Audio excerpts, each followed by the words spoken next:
Hey guys, welcome to Fortran Dude. This is Mosum. আজ আমরা data স্ট্রাকচারের part 2 দেখব, যেখানে অ্যালগরিদম নিয়ে ডিসকাস করব। তো ফার্স্ট অফ অল আমরা দেখব অ্যালগরিদম কি, হোয়াট ইজ অ্যালগরিদম। আমরা যখন কোনো প্রবলেম সলভ করার জন্য প্রোগ্রাম বানাই, তখন আমরা ফার্স্ট অফ অল সেটা কি করি, তার জন্য একটা লজিক রেডি করি। সেই লজিক রেডি করার জন্য আমাদেরকে কিছু স্টেপস লিখতে হয়। তার মানে হলো প্রোগ্রামে আমরা কি কি স্টেপ ফলো করব বা বানাবো সেটা আমরা আগে থেকেই ভেবে নিই, এবং সেটাকে যখন আমরা ভাবি, সে ভাবাটাকে যখন আমরা খাতায় বা কোনো জায়গায় লিখে প্রকাশ করি, সেটাই হচ্ছে অ্যালগরিদম, অর্থাৎ স্টেপ বাই স্টেপ ইনস্ট্রাকশন যেটা, সেটাই হচ্ছে algorithm. Okay, so what is the definition of algorithm? An algorithm is the step by step instruction to solve a given problem, যেটা আমি তোমাদেরকে সহজ ভাষায় বুঝিয়ে দিলাম। তো নেক্সট আমি কিছু তোমাদের জন্য এক্সাম্পল নিয়েছি বোঝানোর জন্য, রিয়েল ওয়ার্ল্ড এক্সাম্পল, যাতে তোমরা বুঝতে পারো অ্যালগরিদম কী। ঠিক আছে, আমি এখানে ফার্স্ট অফ অল তোমাদেরকে দেখাচ্ছি একটা রেসিপি, যেখানে 1 2 3 4 4 5 6 করে 6-6টা স্টেপে তোমাদের ডিভাইড করা আছে রেসিপিটা। তো এই রেসিপিটা কীভাবে বানানো হচ্ছে সেটা প্রতিটা স্টেপ তোমাকে এখানে দেখানো হয়েছে। সেভাবে অ্যালগরিদমে আমি প্রতিটা লজিকে কীভাবে কোন কোন স্টেপে কী কী ইনস্ট্রাকশন দেবো আমি কম্পিউটারকে, সেটাই আমি অ্যালগরিদমের ক্ষেত্রেও লিখি। সেকেন্ড যেটা মোস্ট ইম্পর্টেন্ট, তোমরা এখন সবাই জানো করোনাতে এখানে কীভাবে তোমার হ্যান্ড ওয়াশ করতে হবে, সেটাও স্টেপ বাই স্টেপ যে প্রসিজিওর লেখা আছে, সেটাও এক ধরনের অ্যালগরিদম। তো এটাই গেল মেনলি অ্যালগরিদমের basic idea. Next very important term is complexity analysis. Complexity analysis কি? প্রতিটি প্রোগ্রামারের এটা নিজেকে প্রতিবার কোশ্চেন করা উচিত কোনো প্রোগ্রাম বানানোর আগে, সে লজিকটা ভাবার আগে, বা কোন অ্যালগরিদম ইউজ করব সেটা ইউজ করার আগে, যে আমি যে অ্যালগরিদমটা ইউজ করছি, আমার যে টাস্কটা দেওয়া হয়েছে বা আমি যে প্রোগ্রামটা বানাবো, আমার যে নিডটা, সেটাকে ফুলফিল করার জন্য সেখানে টাইম কতটা লাগছে, সে অ্যালগরিদম টাইম কতটা নিচ্ছে এবং স্পেস কতটা নিচ্ছে, এই দুটো মিলিয়েই হচ্ছে কমপ্লেক্সিটি, যেটা টাইম কমপ্লেক্সিটি আমরা বলি, বা বিগ ও। পরবর্তী ক্ষেত্রে আমি যখন আরও ডিপে যাব, তখন আমরা বিগ ওটা নিয়েও আলোচনা করব। এখন যদি বিগ ও নিয়ে বেশি আমি বলি, তাহলে তোমাদের মাথায় অত কিছু ঢুকবে না। তো সেক্ষেত্রে আমি এখানে জাস্ট একটু বেসিক আইডিয়া দিয়ে বেরিয়ে যাব, ঠিক আছে? তো এখানে কি বলা হয়েছে, as a programmer you should ask yourself 2 questions over and over again. একজন প্রোগ্রামার হিসেবে তোমাকে সবসময় দুটো কোশ্চেন সবসময় তোমাকে আস্ক করতে হবে নিজেকে, যে কত টাইম লাগবে আমার এই অ্যালগরিদম, যে অ্যালগরিদমটা আমি চুজ করছি সেটা কতটা ভালো, মানে টাইমটা কতটা কম লাগছে সেটার ক্ষেত্রে, সেটা আমি আগে দেখব। এবং কতটা স্পেস নিচ্ছে সেই অ্যালগরিদমটা, মানে কতটা মেমোরি ইউজ করছে কম্পিউটেশনের জন্য, বা কতগুলো স্টেপস সে ফলো করছে, বা কতবার তাকে কতগুলো স্টেপস ফলো করতে হচ্ছে সে একটা ইনস্ট্রাকশন কমপ্লিট করার জন্য। তো এটাই গেল mainly basic idea of complexity analysis.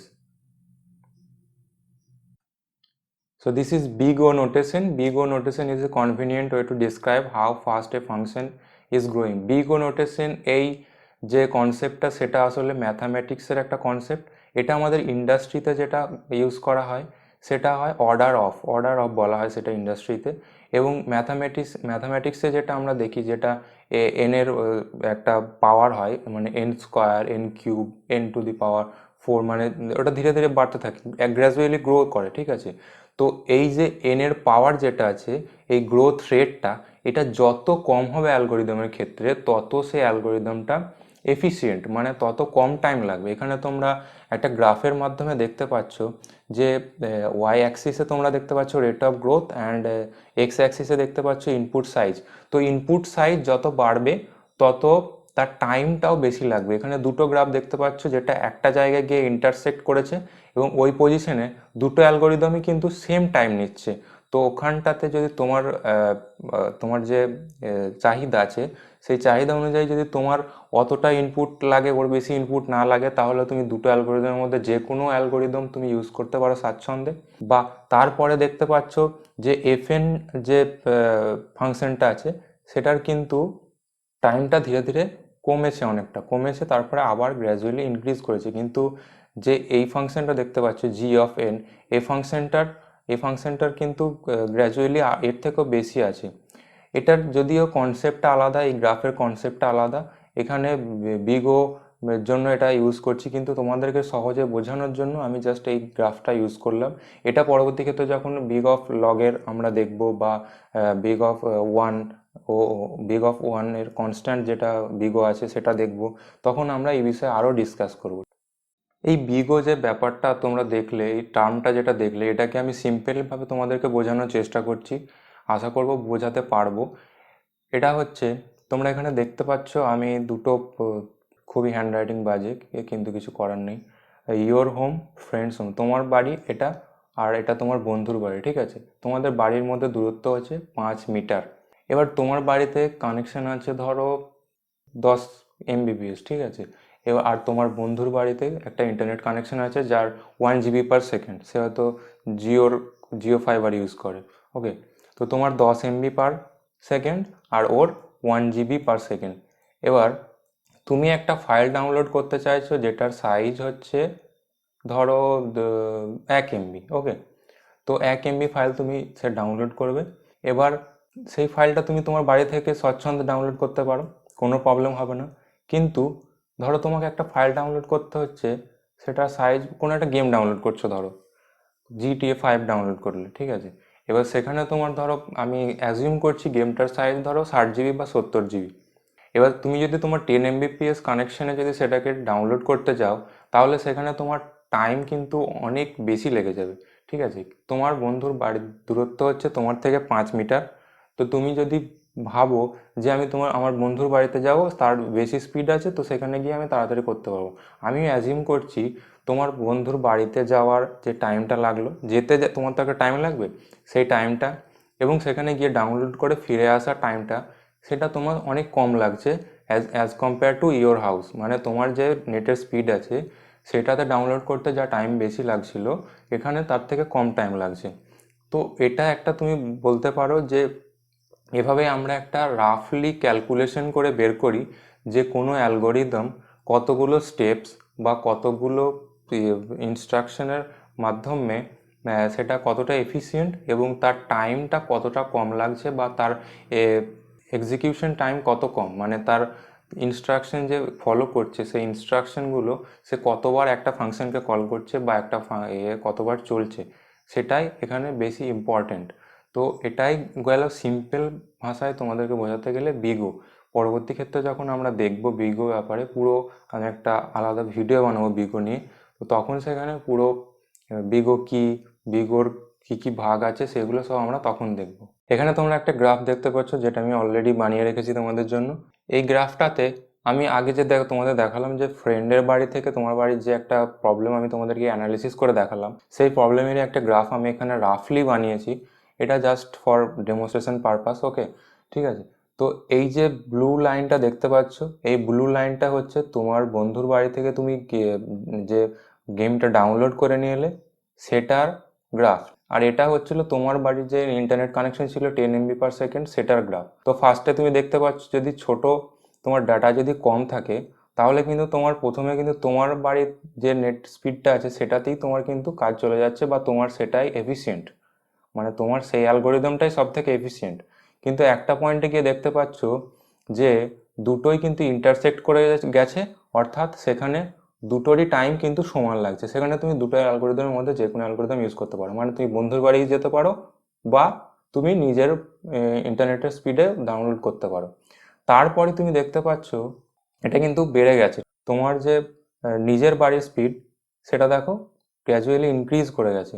তাহলে তোমার এখানে টাইমটা বেশি লাগছে, কিন্তু তোমার বন্ধুর বাড়ির টাইমটা কিন্তু সবসময় কনস্ট্যান্ট। মানে আমি অ্যাজিউম করে নিয়েছি তোমার বন্ধুর বাড়ির ডাউনলোডের স্পিড এতই বেশি যে সেটা মানে যে কোনো ফাইলকেই একই টাইমে ডাউনলোড করতে পারে, এটা আমি অ্যাজিউম করে নিয়েছি জাস্ট বোঝানোর জন্য, ঠিক আছে।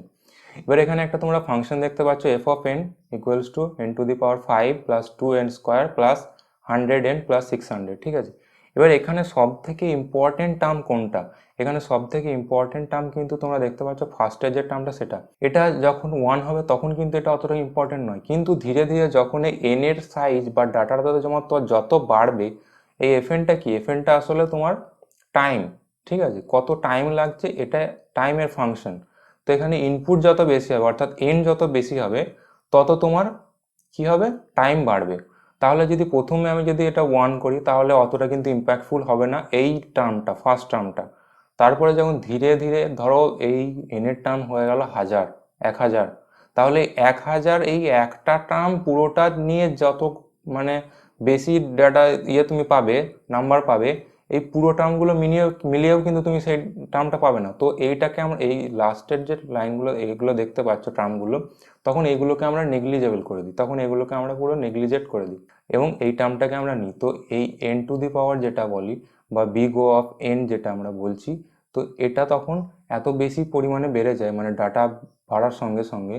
তো তার জন্যই আমরা এখানে এই ফাংশনের মাধ্যমে তোমাদেরকে বোঝানোর চেষ্টা করলাম যে ডাটা যদি অতিরিক্ত বেড়ে যায় তখন কোনো অ্যালগোরিদমে কতটা টাইম লাগছে, তখন বুঝতে পারবো যে হ্যাঁ অ্যালগোরিদমটা কতটা ভালো বা কতটা সাফিসিয়েন্ট। এবারে অ্যালগোরিদমে আমরা টাইপ অফ অ্যানালিসিস দেখব, যেখানে ওর্স্ট কেস সিনারিও আছে, বেস্ট কেসও আছে, এভারেজ কেসও আছে। ওর্স্ট কেস মানে কি, মানে আমাকে একটা প্রোগ্রাম বানাতে দিয়েছে যেখানে আমাকে ডিসেন্ডিং অর্ডারে সাজাতে দিয়েছে কোনো কিছু, ঠিক আছে।